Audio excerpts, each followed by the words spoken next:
Dahil nananatiling mataas ang presyo ng produktong petrolyo, magkakasa ng panibagong tigil pasada ang grupong Manibela. Ayon sa kanilang Facebook post, gagawin ito sa susunod na Lunes, August 10 hanggang 12. May kasama raw silang iba pang transport groups pero hindi nila idinitalye. Sa panayam ng unang balita sa unang hirit, sinabi ni Manibela Chairman Mar Balbuena na posibleng hindi nila ituloy ang tigil pasada kung pagbibigyan ang hinihiling nilang provisional o pansamantalang taas pasahe.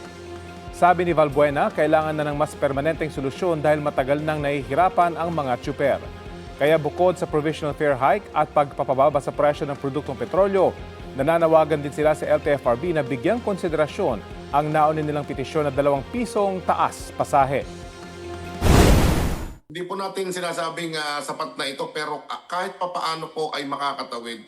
Kulang pa rin pero alam naman natin na sobrang laki naman yung hiningi natin. Yung piso nga lang po ay binawi pa. Ano pa po kaya yung mas tataas pa po rito?